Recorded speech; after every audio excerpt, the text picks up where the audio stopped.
বিসমিল্লাহির রহমানির রহিম। পরম করুণাময় প্রভুর নামে শুরু করিলাম। কোথায় দরবাসরের কথা শোনা যেত, কোথায় দরবাসরের কথা শোনা।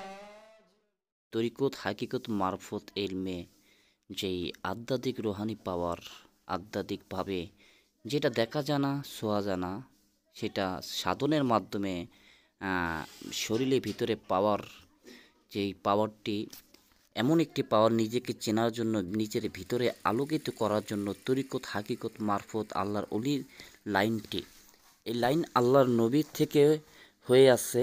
খিজি আলাইহিস সালাম পানি মালিক থেকে এই জিনিসগুলা সম্পদগুলো দেওয়া আছে মাওলা আলীর থেকে, যেই জিনিসগুলো সরিয়ে রাখছে আমার রাসূল পাক সাল্লাল্লাহু আলাইহি সাল্লাম।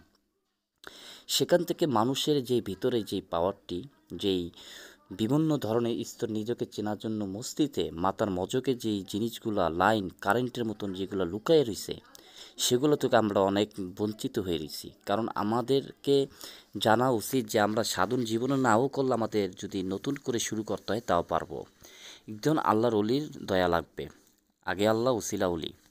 তো সবসময় মনে রাখবো যে মাওলা আলীর থেকে মা ফাতেমা, হজরত আলী এবং ইমাম হাসান হোসেন থেকে মা ফাতেমা থেকে যে হয়ে আসছে, সেগুলো থেকে আমাদের করে রাখতে হবে। বিভিন্ন ধরনের সাধন ভজনের থেকে এগুলো আমাদের জানতে হবে। আমরা অনেক কিছুই জানি না। যদি আজকের ভিডিওটি নতুন হয়ে থাকে, আধ্যাত্মিক মারফত কী জিনিস সেটা জানেন না, শূন্য আসছেন, তাহলে এই চ্যানেলে অনেক ভিডিও আছে, ভিডিওগুলো দেখতে পারেন। কারণ প্রতিটা মানুষেরই দরকার জানার, কারণ অনেক কিছুই অজানা হয়ে রয়েছে। তাই আমাদের দিন দিন হায়াত শেষ হয়ে যাচ্ছে। মালিকের যে সত্যি, মালিকের যে পাওয়ার জন্য, মালিকের যে হাজির, যে আল্লাহর দয়া, আল্লাহর রহমত পাওয়ার জন্য, আল্লাহকে রাজি খুশি করার জন্য এই ধ্যান সাধন করতে হয়। বিভিন্ন আমলের মাধ্যমে, বিভিন্ন জিগিরের মাধ্যমে, বিভিন্ন সাধনের মাধ্যমে এগুলা কাজ করতে হয়। অনেকে জানে, হিন্দু মনে করে না, এগুলো মুসলিম থেকেও আসছে। মানব দেহের যেভাবে পাশ করতে হবে, হিন্দু বুঝি না, মুসলমান বুঝি না, খ্রিস্টান বুঝি না, চিনি যে মানুষকে নিজেকে নিজে চিনে একজন 16 আনা পূর্ণ করতে হবে তার। তাই আল্লাহর রহমত পেতে হলে আমাদের নিজেকে চেনার জন্য প্রতিটি মানুষের 16 আনা আল্লাহ পাক দিয়ে রাখে, তাই না? সে আল্লাহ পাক বলছে 16 আনা নিজে যেভাবে আমি দিছি, পূর্ণতা দিছি, সেভাবে পূর্ণতা করে মমিন হয়ে কবরে আসো, মমিন না হয়ে কবরে আসো না। সেটা আমাদের অনেকে জানা, কিন্তু আমরা জানিনাও আল্লাহ পাকের যে বিভিন্ন আদেশ আল্লাহ রাসূলকে দিয়ে রাখছিল। সবসময় রাসূল পাক কান্দে, ইয়া নবী, ইয়া হাবিবি উম্মতি, এই উম্মতি করে রাসূল পাককে দিয়ে আছে মক্কায়, কিন্তু আমরা এখনও বুঝি না। তাই আমাদের কি করণীয়? আমাদের পশ্চিম দিকে ফিরে আল্লাহু জিকির করে, আমার রাসূল পাকে আজমির শরীফের থেকে, যে আমার রাসূল পাকে মক্কা মদিনা থেকে সেই পশ্চিমমুখী হয়ে আমাদের সবসময় কানুতি মিনতি দোয়া প্রার্থনা সবসময় চেতে হবে, আর ধ্যান সাধনে আমাদের মজনু থাকতে হবে। তাই আজকে কিভাবে ধ্যান সাধন করবেন, নিজেকে চিনবেন, আল্লাহর অলিকে ভালোবাসবেন, আল্লাহর অলি কী জন্য আল্লাহ অলি বানাইছে, বিভিন্ন ধরনের ভিডিও আমার এই চ্যানেলে আছে। আর আপনি যদি নতুন হয়ে থাকেন যে না আমি আজ পর্যন্ত সাধন ভজন বুঝি না, জানিই নাই, আজকের থেকে শিখতে চাই, জানতে চাই, আল্লাহকে পেতে চাই, তাহলে এই চ্যানেলে ঢুকে অনেক ভিডিও আছে, আপনি দেখতে পারেন, ইনশাল্লাহ আপনি কাজ হবে।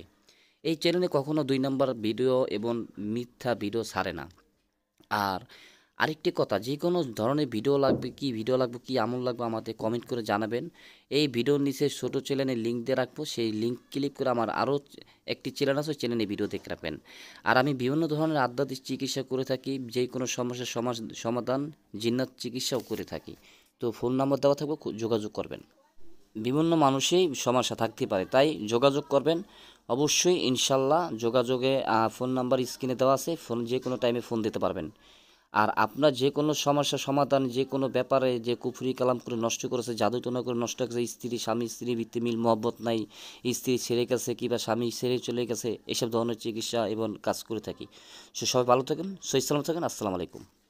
আমাদের ভিডিওটি ভালো লাগলে অবশ্যই চ্যানেলটিকে সাবস্ক্রাইব করে রাখুন, পাশে বেল আইকনটি ক্লিক করে দিন ও আমাদের নতুন আপডেট ভিডিও পেয়ে যাবেন। তো সবাই ভালো থাকবেন।